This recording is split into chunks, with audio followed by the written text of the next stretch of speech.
By now, you probably know that former President of the United States, Donald Trump, has been indicted yet again. Tonight, an historic moment in American politics. Donald Trump criminally charged for allegedly trying to overturn the results of the 2020 election. An unprecedented assault on the seat of American democracy. It was fueled by lies. We learned late in the day yesterday that for the third time in just 4 months, Trump is facing criminal charges. This latest indictment alleges Trump conspired to prevent Congress from making U.S. President Joe Biden's victory official.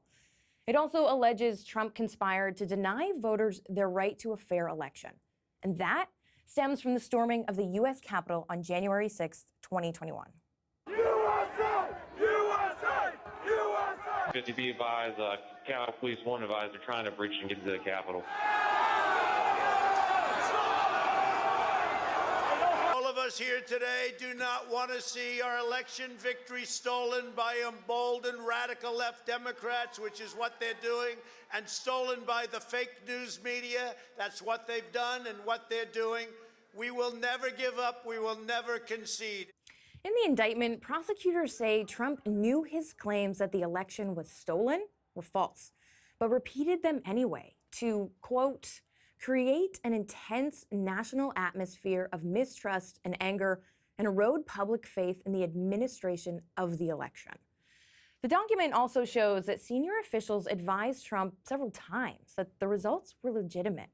And when Trump's efforts to certify fake electors in the 7 states failed, prosecutors say he seized an opportunity to benefit from the chaos unfolding at the Capitol. In a statement, the Trump campaign said the charges are reminiscent of Nazi Germany in the 1930s, the former Soviet Union, and other authoritarian and dictatorial regimes. So there's a lot to unpack with this latest indictment, and we want to break it down with friend of the show, Chris Galdieri, who's been following the story closely, starting with why these charges are so significant. The other indictments that we've seen so far, they involve serious matters, but, hush money, misuse of his business to cover up an affair. I think a lot of folks look at that and, even if they think it's wrong, they see that as sort of a personal issue between Donald Trump, his company, his wife, and the state of New York. In the case of the classified documents, again, a very serious charge, very serious misbehavior. But again, the sort of thing that we've seen before in the past. We've had other espionage cases. We've had other cases where people have mishandled sensitive materials, and the court system, the legal system has dealt with that before.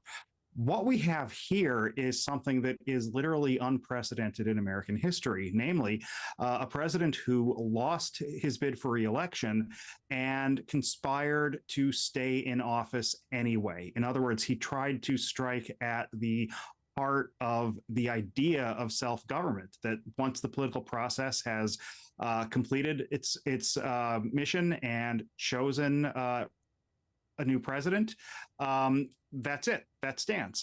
Instead, Trump lied about the outcome. He tried to create slates of fake electors. He tried to delay the electoral certification so he could stay in office.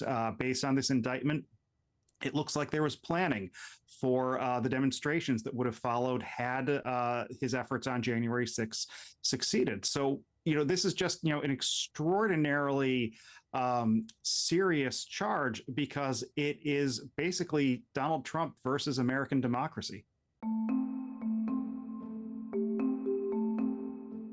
Wow. And so what does this tell us about how the federal prosecutor is actually going after this case? A couple of things jump out from this indictment. One is that it focuses on Trump's conspiracy with others to try to overthrow the election. In other words, recruiting fake slates of electors, pressuring Vice President Mike Pence to throw out electoral votes, even though he didn't actually have the authority to do that. Essentially, it's using multiple charges to describe the same series of actions. In other words, I've seen this described as sort of a belt and suspenders indictment. There are lots of things that the same set of facts speaks to. And I think that's, it's going to be very tough for Trump to defend himself against this. Can you explain that a little bit more? Lots of things, the same set of facts? Sure. Yeah, Trump is charged with, I believe, 4 counts involving conspiracy to interrupt official proceedings, conspiracy to defraud the United States, conspiracy against the rights of American citizens.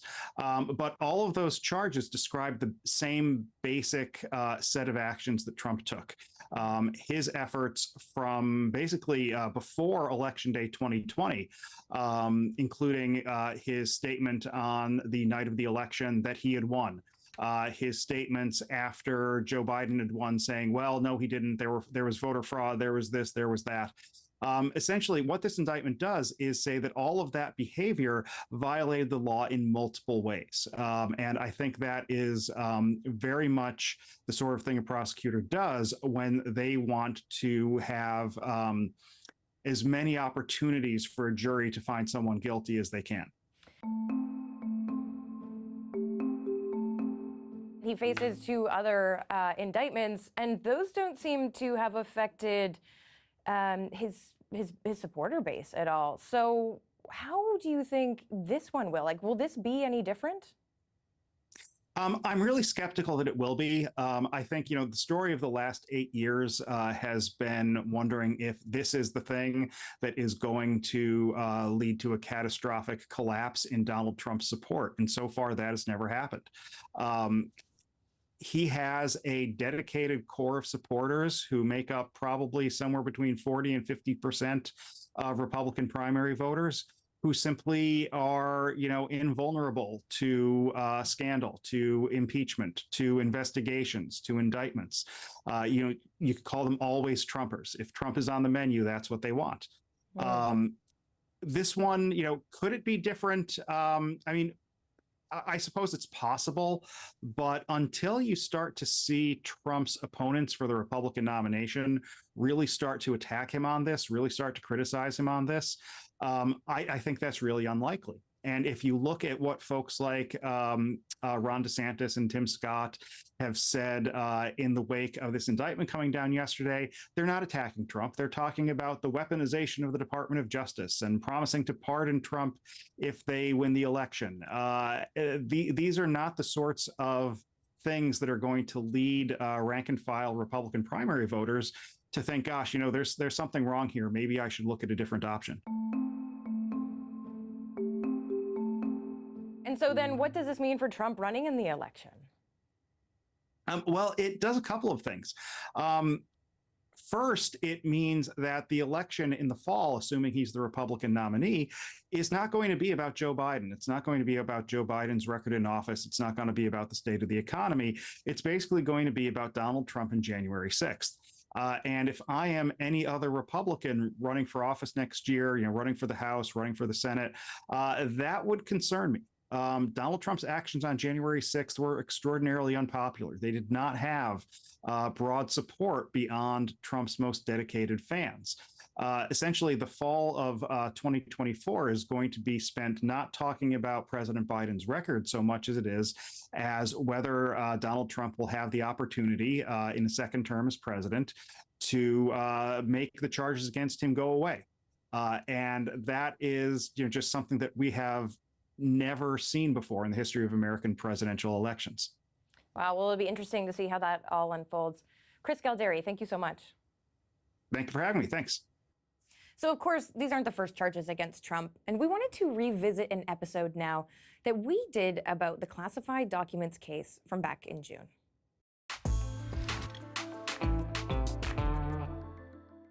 Today we witness the most evil and heinous abuse of power in the history of our country. Very sad thing to watch. A corrupt sitting president had his top political opponent arrested on fake and fabricated charges of which he and numerous other presidents would be guilty, right in the middle of a presidential election in which he is losing very badly. Well, that was deja vu. Donald Trump last night at a fundraiser for his 2024 presidential run, just hours after appearing before a judge at a federal court pleading not guilty to a slew of very serious criminal charges against him. Threatening me with 400 years in prison for possessing my own presidential papers, which just about every other president has done. I had every right to have these documents. The accusation, a violation of national security laws, storing dozens of classified documents at his Mar-a-Lago resort, failing to turn them over, and essentially trying to pretend he never had them in the first place. And the New York Times now reporting the documents at Mar-a-Lago included some from the CIA, the National Security Agency, and the FBI. So according to the indictment, Trump had boxes of documents about defense and weapons capabilities of both the United States and foreign countries, United States nuclear programs, potential vulnerabilities of the United States and its allies to military attack, and even plans for possible retaliation in response to a foreign attack. Maximum prison sentence between 5 and 20 years for each of 37 charges. We have one set of laws in this country, and they apply to everyone. One legal analyst even put it this way: a conviction could result in Trump spending his final years in prison. So, I mentioned 37 counts in all. Most of them, counts 1 through 31, fall under the willful retention of national defense information. Basically, Trump took classified documents home that he was not allowed to have. Is among the more serious charges in the statutory law of the United States. And basically what it says is you are putting the country at risk by the manner in which you handled highly classified information. Now, the indictment also has all kinds of wild details, like the fact that Trump stored these classified documents a bit haphazardly in his office, in his bedroom, in a bathroom, even in a shower. But when pressed by the FBI to turn over everything, the indictment says there was also a conspiracy to obstruct justice by suggesting his attorney withhold the documents, telling an employee to hide them, and misrepresenting to the FBI that the document that he was turning over was all he had. Withholding a document or a record, corruptly concealing a document or record, scheme to conceal. These would all be serious crimes if proven in court.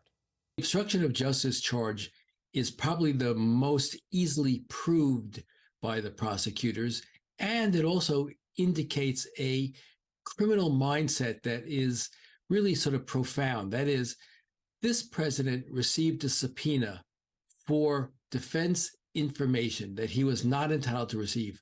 And rather than comply with the subpoena, he and his assistant engaged in a conspiracy to obstruct that investigation. So it's a moral turpitude issue as much as it is a criminal issue. And that's not what you expect from a former president of the United States. Now, Trump's defense was originally that the material he had taken home, he had declassified, so he did nothing wrong. This indictment suggests the opposite is true, and that all of it puts the national security of the United States, foreign relations, the safety of the United States military and human sources, and the continued viability of sensitive intelligence collection methods all at risk. But Trump's version of the story, and one that he'll continue to push to his supporters well into next year, well, it couldn't sound more different. So far, we seem to see evidence that among Republicans, this has helped him. He's fundraising, and he's solidified even further his MAGA, Make America Great Again, base. Is there any chance that Donald Trump doesn't wind up as the Republican nominee for 2024 in your mind? Well, I think the three scenarios where he's not the nominee are a shark attack, meteor strike, or choking on a fillet of fish. He has got a hold on the Republican Party, even with these indictments, that does not really ever descend below about 55, 56%. He could win the Republican nomination from jail. And when I'm reelected, and we will get reelected, we have no choice. We're not going to have a country anymore. I will totally obliterate the deep state. We will obliterate the deep state. We will take back our country, and we will make America great again. Thank you. God bless you all. Thank you. Thank you very much. Great job.